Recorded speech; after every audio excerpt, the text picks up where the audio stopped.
at that time, you had a lot of famous figures that were getting money and were funded by this CIA front.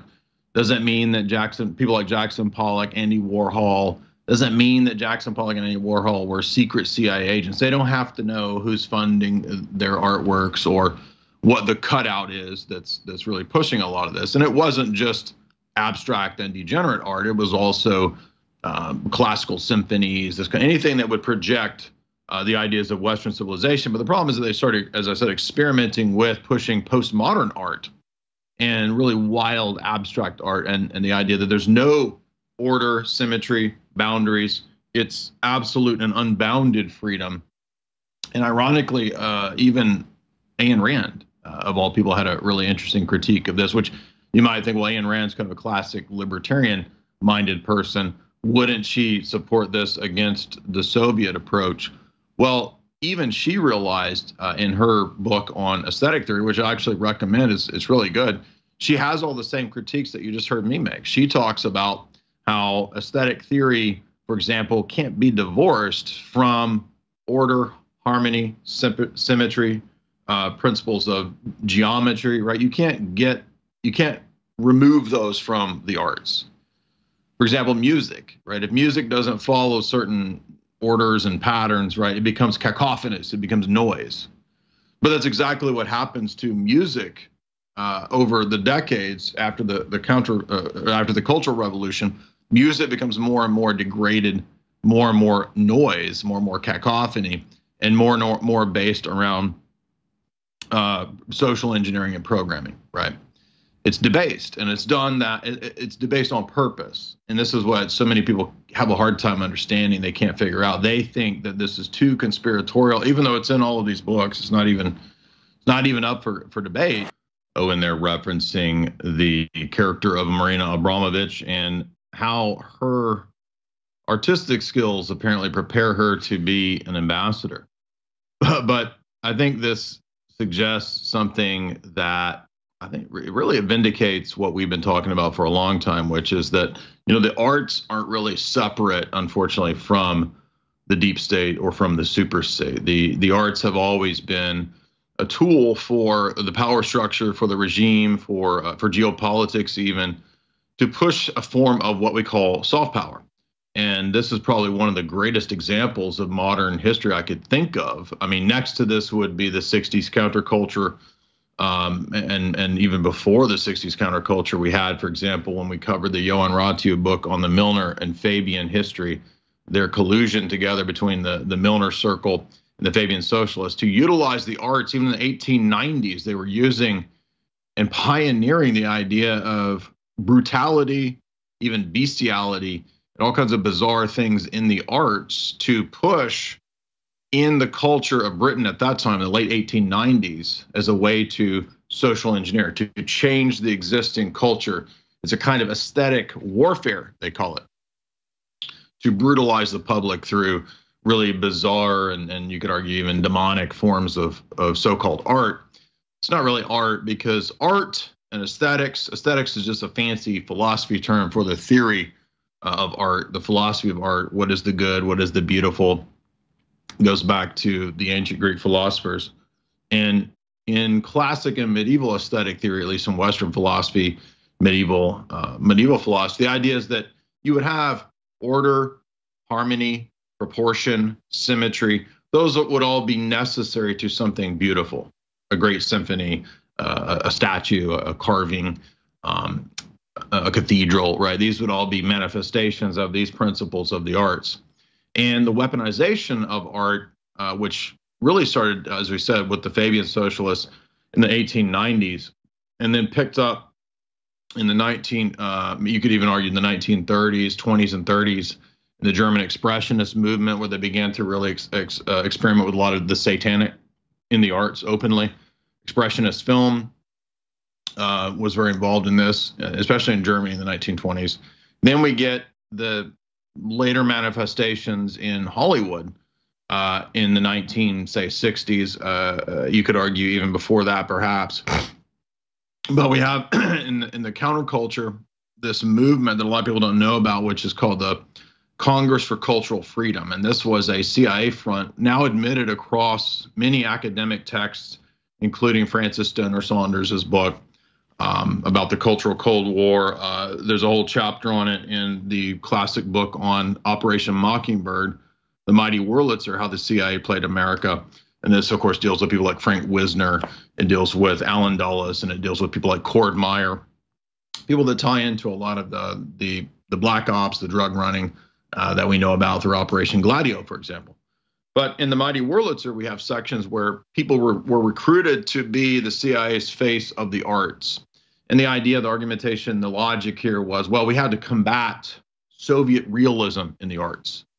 And because of Soviet realism, and prior to that, because of Nazi fascism, different forms of the arts were 100% utilized and experimented with to see how they would be culture driving powers, how they would be culture effects.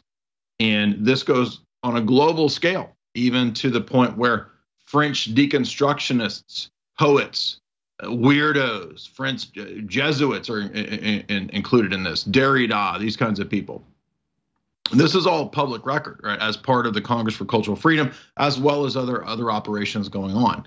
And the idea was, how far and what could we promote in the arts with this idea of absolute freedom?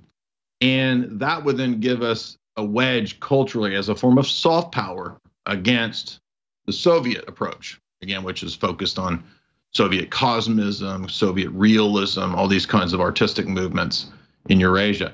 This is the Alex Jones Show. I'm your guest host, Jay Dyer. Don't go anywhere. When we come back, we'll continue to discuss Marina Abramovich and her deep state connections. Welcome back to the Alex Jones Show. We're kind of giving the background, the big picture as to why somebody like Marina Abramovich would be considered as an ambassador, as the role of an ambassador. And it has to do with the older model that the West and the CIA utilized in, as we said, the World War II period, when the Frankfurt School was brought over by the Rockefeller Foundation and by Bertrand Russell and others who wanted to weaponize and utilize their approach to culture critique or Kulturkritik and use that as a way to combat fascism and Nazism. Then after that, the same approach to using the arts was done against the Soviets during the Cold War. So you had this creation of this entity called the Congress for Cultural Freedom, and it had a bunch of satellite magazines and student organizations. And the idea was total freedom would have to be pushed in the arts to combat the ideology of Soviet cosmism and realism that Stalin and others were pushing. And again, this is what we call soft power. Soft power refers to cultural influence through pushing ideas and ideologies. For example, Americanism, pushing American ideas in other countries through Hollywood. Hollywood is a classic form of soft power and cultural influence. And when it comes to the notion of the arts, as we said, at that time, you had a lot of famous figures that were getting money and were funded by this CIA front. Doesn't mean that people like Jackson Pollock, Andy Warhol, doesn't mean that Jackson Pollock and Andy Warhol were secret CIA agents. They don't have to know who's funding their artworks or what the cutout is that's really pushing a lot of this. And it wasn't just abstract and degenerate art. It was also classical symphonies, anything that would project the ideas of Western civilization. But the problem is that they started, as I said, experimenting with pushing postmodern art and really wild abstract art, and the idea that there's no order, symmetry, boundaries. It's absolute and unbounded freedom. And ironically, even Ayn Rand, of all people, had a really interesting critique of this, which you might think, well, Ayn Rand's kind of a classic libertarian-minded person. Wouldn't she support this against the Soviet approach? Well, even she realized in her book on aesthetic theory, which I actually recommend, it's really good. She has all the same critiques that you just heard me make. She talks about how aesthetic theory, for example, can't be divorced from order, harmony, symmetry, principles of geometry, right? You can't remove those from the arts. For example, music, right? If music doesn't follow certain orders and patterns, right, it becomes cacophonous, it becomes noise. But that's exactly what happens to music over the decades after after the Cultural Revolution. Music becomes more and more degraded, more and more noise, more and more cacophony, and more based around social engineering and programming, right? It's debased, and it's done that it's debased on purpose. And this is what so many people have a hard time understanding. They can't figure out. They think that this is too conspiratorial, even though it's in all of these books. It's not even up for debate. I mean, you can go all the way back to ancient empires. Go back to Plato. Plato talks about the need to, I think it's the dialogue is Ion. And then there's another in the Republic. He says that the artists have to be censored and have to be controlled by the state because the power of art is such that it can foment or foster revolution. That means that the state or the super state can study it and also weaponize it. And that's exactly what happened in the 20th century with many of these movements, such as Frankfurt School, such as what the CIA is doing with the Congress for Cultural Freedom. And so now you have this technology of utilizing the arts. And so fast forward to what we have then today with the much touted WikiLeaks revelation of spirit cooking with Marina Abramovich, which, if you remember, she did a Reddit AMA, and she did explain that her perspective on spirit cooking was that it was a kind of intentional magical operation, or using the will to affect what you would like to happen in the world. She cited kind of Crowleyan type, Aleister Crowley type stuff as her view of what performance art is and what art so-called is. And that's where we begin to see all of these manifestations of the bizarre and in the arts. And it gets weirder and weirder and weirder, because the idea is that arts are really the forefront of cultural revolution to remove all boundaries. So what is art? Simply the removal of boundaries, simply the transgression of all boundaries. And so it can no longer be about beauty, symmetry, order, harmony, synthesis, symphonia, etc. It can't be about that anymore. It has to be about the perpetual pushing the envelope and new levels of shock and awe.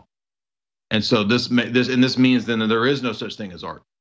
Anything is potentially art, and then nothing is art.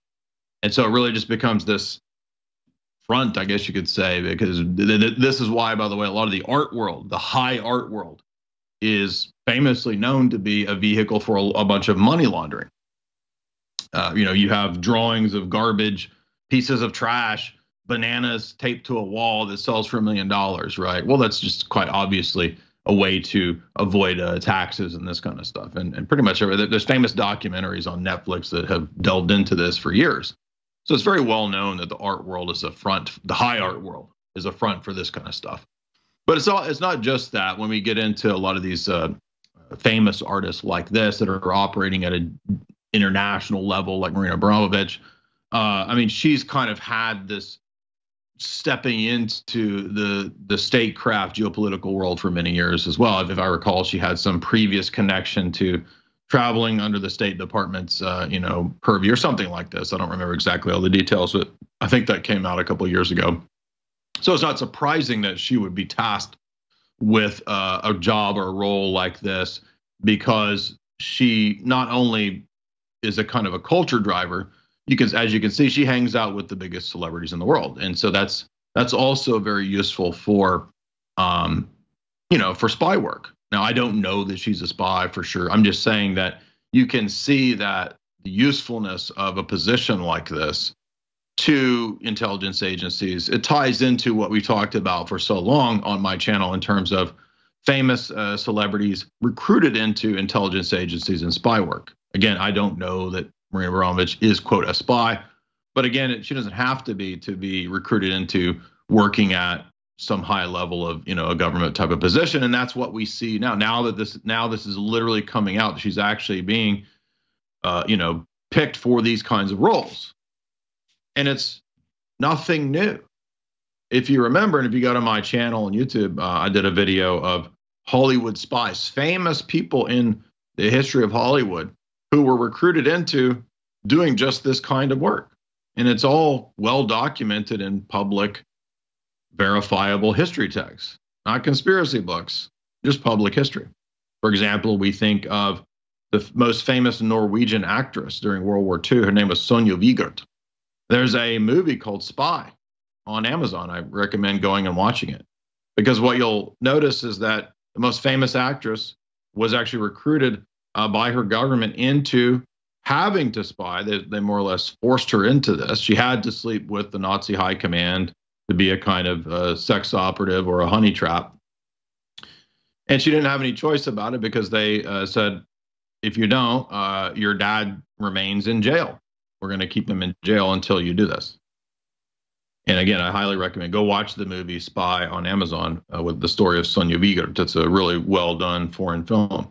Ben Affleck has made famous comments publicly that the CIA and Hollywood are flip sides of the same coin. Houdini famously worked in an intelligence capacity, I believe for Interpol, if I'm going from memory. Jimmy Stewart famously worked with the FBI as part of the FBI's anti-communist efforts in Hollywood. Julia Child, the famous TV cook, worked for the OSS. Errol Flynn supposedly was a Hollywood spy for Hitler, had Hitler sympathies, or at least he was suspected of that. And then the OSS asked Cary Grant to spy on Errol Flynn, or perhaps whatever was prior to the OSS, the Inquiry or something like this. Ian Fleming famously was British intelligence and worked closely with Hollywood on the entire James Bond saga. Christopher Lee, famous assassin for I think the RAF or RAS, I forget exactly who, British assassin. Walt Disney worked with the CIA, FBI. So then none of this is surprising. When we come back, we'll discuss more of this on the Alex Jones Show. Welcome back to the Alex Jones Show. We're getting into the history of the connection between the arts and the power elite, or the deep state, or the shadow government, or whatever terms you want to use, the powers that be, the oligarchy, how the arts have always been seen as a necessary tool to manage, to control, to utilize, and to weaponize, to really prop up the power structure's approach to project, as we said, soft power. And most people just think this is implausible. They don't think it exists, but it's amazing how much of the academic literature actually does discuss this, and it's pretty easy to verify. And we were listing a few examples. I mentioned, Cary Grant and people like that being asked to spy on Errol Flynn. There's the case of John Huston and the famous director and his ties to the OSS. Billy Wilder, for example, worked closely with C.D. Jackson. C.D. Jackson was closely connected to the emergence of the alien and UFO phenomenon in the 1950s, and various Hollywood movies that would project this imagery and this idea into the consciousness of the outworld invaders and the space invaders. I mentioned Ian Fleming, his connections to the whole Bond franchise, the deep state. I mean, he's the founder of the Bond franchise. He was a high-level British intelligence. We've mentioned Christopher Lee and his work as an assassin. We talked about Noel Coward in the past. Again, people in the circles of British intelligence and the irregulars, the famous actor and author. I didn't mention Frank Sinatra. Sinatra was, of course, known for his connections to the organized crime world, but also known as an FBI asset and an informant as well. A lot of people don't know that Audrey Hepburn was a famous informer and tried to help anti-fascist resistance movements, and so she had a degree of spying as well. And this led to her going on to being engaged in United Nations work later on in her career. Marlene Dietrich, as we said, the famous actress from Germany, was a suspected Nazi spy, but the story apparently is that she wanted to spy for the US, and so she would kind of give secrets to the OSS, she would leak things. But at the same time as she was leaking things to the OSS, she was suspected by the FBI of being a spy. Many other cases of this. The list just goes on and on. And it didn't end in the Cold War, right? It wasn't something that ended there. But when you get up to the end of the Cold War, interestingly, there were a lot of known CIA operations, like the event of is it Tesla? I always forget these. These boomer rock bands, the ballad bands. I get mixed up. Winds of Change, right? This big event that happened at the fall of the Berlin Wall. That was all actually a CIA project. Even The Guardian has reported on this as a form of media and cultural warfare. And it's not any different with the for example, the way that the CIA utilized John Paul II, they would actually shoot a lot of symbolic photos of John Paul in certain places and certain poses as a kind of media and symbolic warfare. That's covered in John Kaler's book on the relationship between the Vatican and the KGB and what spies had infiltrated the Vatican during the Cold War. And so this shows us again that there's not a divorce between these worlds that most people think are not connected. It's so well documented in the literature. Even mainline documentaries will cover this stuff. But again, people just don't know about it. They're ignorant of it. And their first gut reaction when we start talking about this is that they think you're crazy or they think it's a conspiracy theory. But no, it's all very well documented and it has a long history. Countless books, lives of people from Hollywood, right? Their biographies come out with this amazing information down the road. So I want to fast forward then to the case of, the degenerate art that we see in Marina Abramovich. Again, it's clearly a form of cultural warfare. And it's something that unfortunately the West allied itself to since the time of the Cold War and the Congress for Cultural Freedom and pushing all of this just outlandish, bizarre, disgusting art. There's really no reason that we have to be aligned with this. And many people are rejecting it. And the weird part is that anytime you reject this kind of stuff and you want the beauty of Renaissance art or medieval art or cathedrals or what, oh, you're a fascist, you see. All this is tied to fascism. And there's actually a reason for this because one of the famous modern semioticians, Umberto Eco, who left his Catholic faith and became, I don't know if he became an atheist or an occultist or something, but I read many of his books over the years. And he noted the deep connection between the true liberal has to oppose not just political power structures, but what he says is truth itself. It's a famous essay he wrote called Ur-Fascism. And he says that the ultimate fascism that has to be opposed is any notions of truth at all. At all. Divine truth, objective truth, political truth, philosophical truth. Truth has to be warred against because there's no such thing as truth. That is the true fascism, according to Umberto Eco. It's a famous essay. It's called Ur-Fascism. And he's really just echoing, I guess what you could say is the postmodern, true revolutionary liberal approach. That then means that anybody who believes there's such a thing as truth, there's such a thing as objective morals, objective right and wrong, such a thing as beauty in the arts at all, there's such a thing as good, better, best, worst. Those are value judgments in political systems or philosophies or economics. That has to be warred against. That there is a God, that's objectively the case, any kind of transcendence. All of those things, according to what he outlines as true liberalism, true radical liberalism, that has to be fought against. And there's no place at which you can grant common ground or, quote, objectivity or truth. So when we try to understand why today's so-called left does what it does, you have to understand that's its operating system. There is no truth. There is no beauty. There is no good. There is none of those things. And that anyone who proposes that those things are the case are the enemy and must be warred against. So as long as you keep thinking that you can find common ground or that you can placate these kinds of people, it's never going to happen because they have a completely different philosophical orientation from their chief thinkers, you see.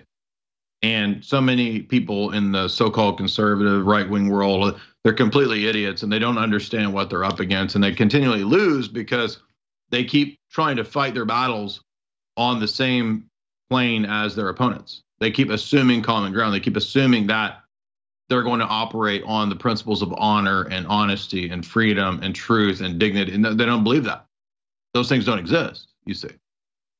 For them, those things are pure power relations, power dynamics. So everything is oppressor oppressed.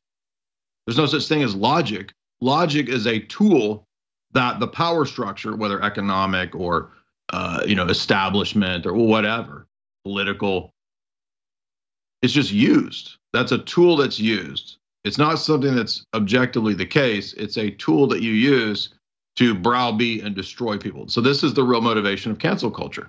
Cancel culture is a war, and we're going to get into the Russell Brand thing here in the next segment.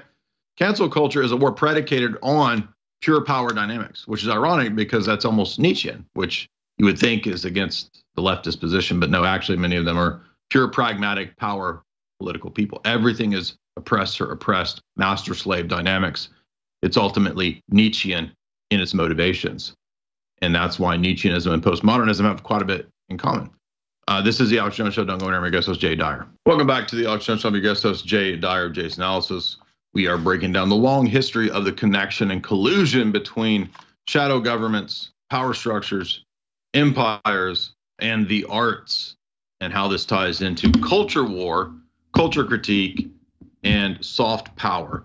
And we use the examples of a lot of people in Hollywood history, Congress for Cultural Freedom, the CIA's operations in the Cold War. And now I wanted to move forward to what's going on in the cancel culture, because this is also part of the technique and strategies that were used formerly actually by a lot of socialists and straight up Marxists, was the idea of humiliation sessions, struggle sessions. We see a perfect analog to today's cancel culture coming out of those socialist Marxist regimes and what they expected you to do in order to get the blessing of the establishment and the regime again. But ironically, as everybody knows in today's society, you can't actually placate the people. It was when with the left, when you do your prostrations and when you do your public struggle sessions through the cancel culture, it doesn't work, right? They just expect more. They smell blood and they want more and more and more. And that's because you're not dealing with people who are, quote, liberal. You're dealing with a liberal ideology that has evolved into a kind of pure postmodern power politics and pragmatism. And so the Enlightenment ideas of classical liberalism, or the modern progressive ideas of everybody being rational and everybody operating on the principles of truth and justice, and we're all altruism and so forth, the ideas of what we would think of as liberalism or classical liberalism or modern progressivism, that has really capitulated to postmodernism. You could even say Freudianism and Nietzscheanism. Now, why do I say Nietzscheanism and Freudianism? Well, if you go to my YouTube channel, I recently did some analyses going through Dr. Jordan Peterson's lectures on personality, and he's covering a lot of important 20th century figures like Carl Jung and Sigmund Freud. And in those lectures, Dr. Peterson brings out a lot of interesting facts about symbology and psychological warfare, and how these ideas and these symbols were used in fascism, Marxism, socialism, and even in Western ideology. He admits a lot of what I'm talking about back in his 2014-15 personality course lectures that are on YouTube. And he talks about how you couldn't really have Freud without Nietzsche. Because one thing that Nietzsche did in his philosophy was bring to the fore the idea that we're not actually guided in our ideology or our thought process as human beings by reasoning and logic. Very few people are. We're actually guided by our instinctual impulses, our biological drives, sex, food, dominance, etc. Right? That was a very Nietzschean idea, that we pretend that we're guided by reasoning and by logic and by, the ideals. But in reality, what's motivating us is something much more primal, much more base, much more fundamental, much more biological. This prepares the way for Freud, who then turns that into, as everybody knows, a lot of the sexual and psychoanalytical approaches to what's motivating human operations and actions and social functioning. And so this then kind of underlies, for example, a lot of symbolism when it comes to the arts, or when it comes to, say, Nazi rallies, or when it comes to socialist art, or when it comes to the art of the in 1960s, the counterculture, right? There's this idea that there's sexual repression in fascism, and so what we need is total sexual liberation, right? So Victorian era, very repressive, fascist art, repressive is the idea. then we get total liberation, and the West adopts this total liberation model, which is why we're at the point where it's like, oh, now every boundary has to be destroyed and transgressed. Biological boundaries, sexual boundaries, all boundaries must go, because that's the internal functioning logic of absolute liberation and freedom. So you don't just see it philosophically, you also see it in the arts. That's what we see with people like Marina Abramovich or Damien Hirst, or these kinds of establishment artists that have been promoted and funded by taxpayer dollars, for example, right? Piss Christ, this kind of stuff. Those are done on purpose, supposedly to, to be edgy and to go against the system and go against the establishment, but they're actually just funded by the wealthiest people in the West. It's not actually anti-establishment. It's 100% establishment. It's what the establishment wants. Because if you debase the culture, if you degrade the culture and the people, they're much more malleable, much more easy to control. It's very simple, very obvious. It's basic, psychological warfare. That's why the arts are always used in foreign cultures, in even military operations. So when we come to the figure of Russell Brand, what I think is going on here is pretty obvious, that this is a repeated pattern of another kind of not just struggle session and not just cancel culture as an echo of Maoism and humiliation, public humiliation rituals. It's another pattern of how the arts have to be. It's a manifestation of showing how the arts are controlled, and the people in the arts have to fit into the system, have to fit into the box. You can't step off of that reservation. As soon as you do, then what happens is the system wants to then destroy you. And what's really common is the pattern of looking for the dirt in the person's background in regard to sexual improprieties. So I don't know what Russell Brand's history is. None of us really know exactly what happened in his past. We all know that he's talked about being promiscuous in the past. Many of us, I've been promiscuous in my past.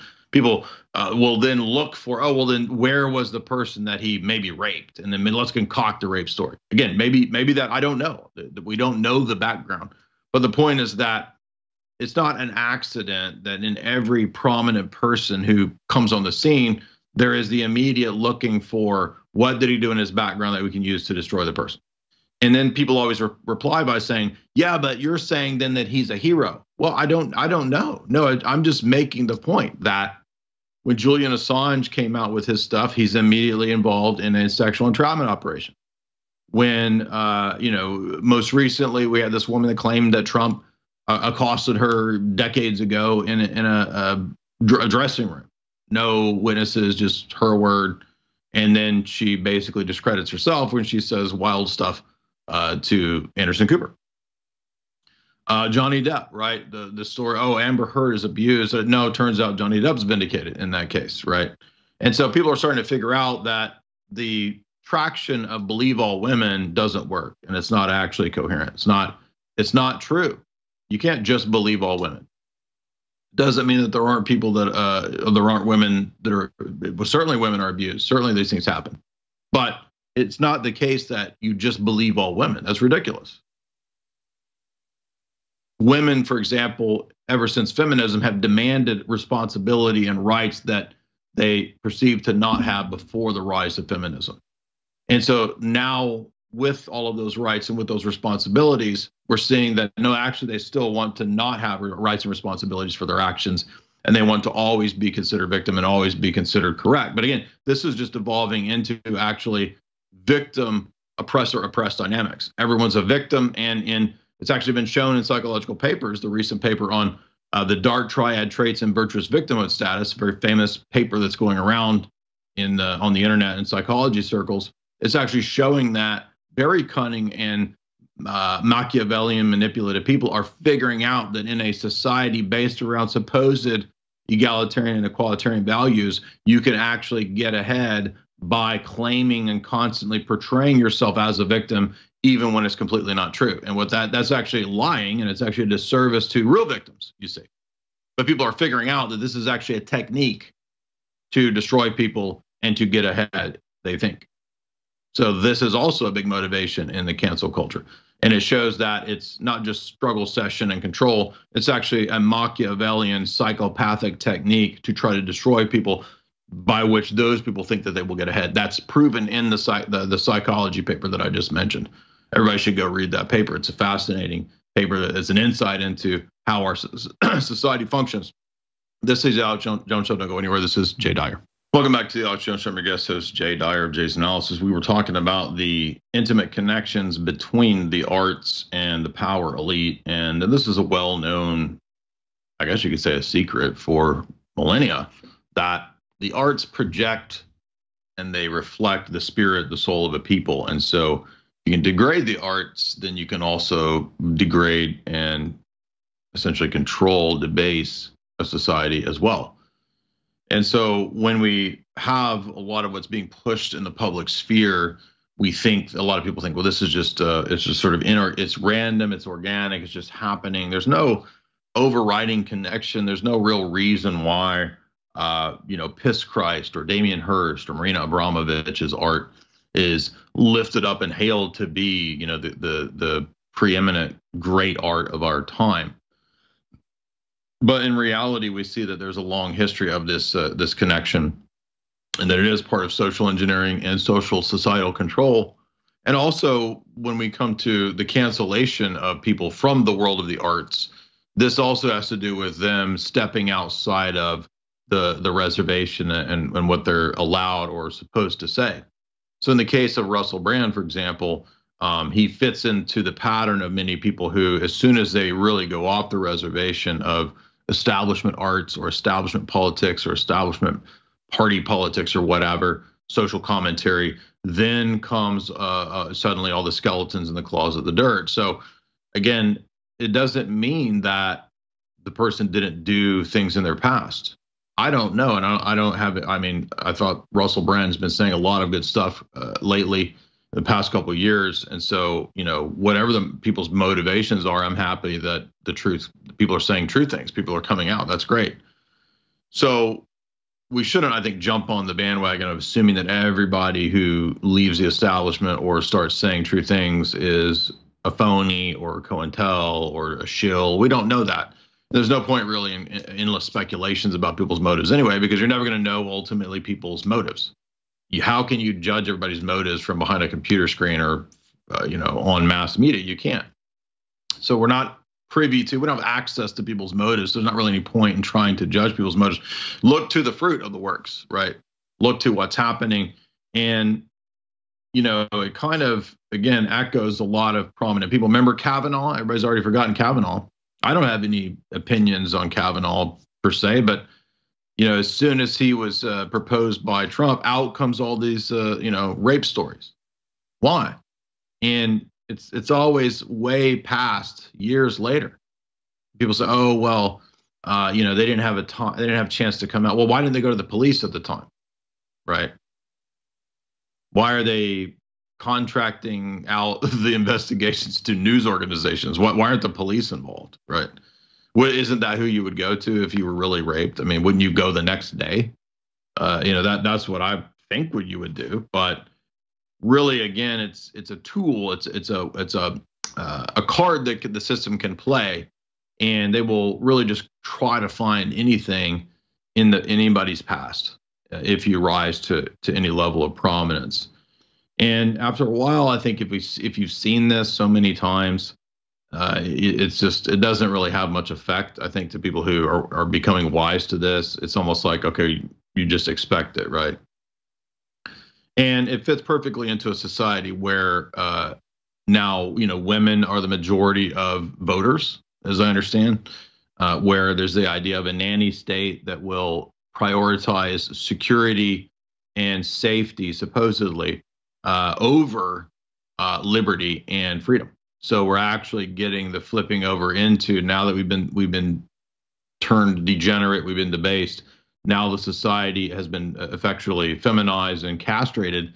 We can have a society where the nanny state comes to the fore because its job is to protect its citizens and be a mommy to them. Right? Not even so much Big Brother. Big Brother's too patriarchal. We got to have the nanny state, the mommy state. And the mommy state's there to make everybody feel good and to give you your feelies and then anybody who is toxically masculine is now the enemy of the nanny state. So a lot of commentators and people think, oh well, I'll just be a masculinity or a health type of person. I won't focus on any of this I won't talk about this kind of stuff. It's I'll avoid it and I'll live a good life by just being a health guy or a fitness guy or whatever.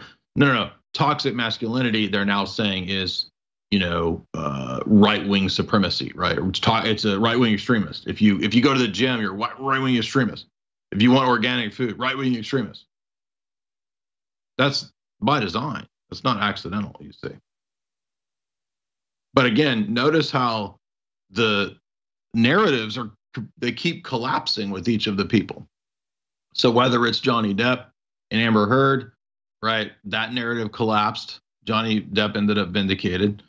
That again echoes the same situation with the idea of Me Too basically merging into tying itself to believe all women and just accept the accusations. The scariest part is that the cancellation occurs just on the basis of accusations or allegations. No, there hasn't been, to my knowledge, in the case of Russell Brand, and I've been trying to keep up with it, so I haven't seen if there's new news reports today. I haven't seen, but at least I think there was a report yesterday about him flashing a woman decades ago. Does it mean, what does that mean? Mooning her? I mean, that's now sexual assault? I mean, they're saying basically anything could be sexual assault, right? Again, I don't know if what Russell Brand did, but the point is that it doesn't matter in the sense of whether there's not been any prosecution. Big tech wants the ability to have trial by media to destroy anybody that goes against the system or the establishment. That's the key point. That's the struggle session power control.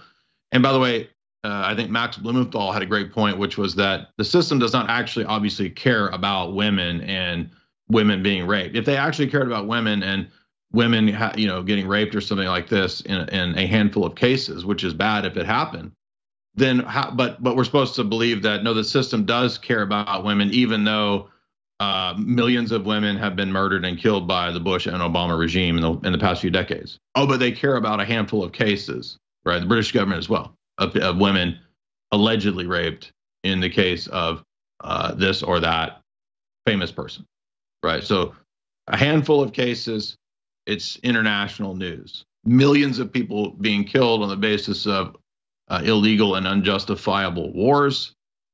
Absolutely state sanctioned. Don't pay any attention to that. Again, Blumenthal's point just absolutely highlights the hypocrisy and absurdity that we're supposed to believe that the British government calling for the cancellation of a Russell Brand on Rumble, that they care about women when they push policies that destroy countries like Libya or countries in the Middle East, which kill at least 500,000, 100,000, or a million in a few cases, right?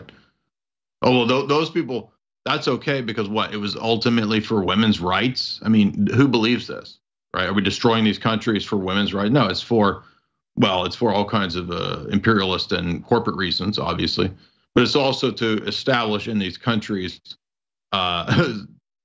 systems, neoliberal ideas, which are destructive to those countries as well, for the purpose of corporate 100, or Fortune 100, Fortune 500, right? Expansion. Same situation with Ukraine. A big part of Ukraine is pipelines, energy control, who will give energy to Europe, and it's money laundering, and it's all of that. It's all the scandals with the Biden family. Again, the establishment. What about the Hunter Biden? How many women has Hunter Biden been involved with? Was that a big deal, or is that not a big deal? We don't care about that. No, only Russell Brand's case matters. Only Trump's case matters, you see, in terms of the power structure in mainstream media. Well, that's obviously absurd, and it's a contradiction. And these social justice champions and activists everywhere supposedly care about morals and hypocrisy. The whole thing is immoral and hypocritical. It's absolutely a contradiction. You have Madeleine Albright, different people like this, bragging about the numbers of people that were killed, children that were killed in these wars. And but we had to do it, right? It was necessary. And on what basis? Oh, well, Saddam was connected to 9/11. No, he wasn't. Oh, well, yellow cake, weapons of mass destruction. Well, that was fake. We got to go over those countries to help the women. I mean, who actually believes this? It's crazy. Anyway, obviously, we can see that there's a lot of shenanigans and political opportunism at work here, not altruism and social justice. If you want to get my books on these topics, you can head over to my website, Jay's Analysis, and in the shop, you can get my books on culture, war, culture critique, and the connection between the power structure and the arts, Esoteric Hollywood 1 and 2. Signed copies at the website, as well as my other books. This is the Alex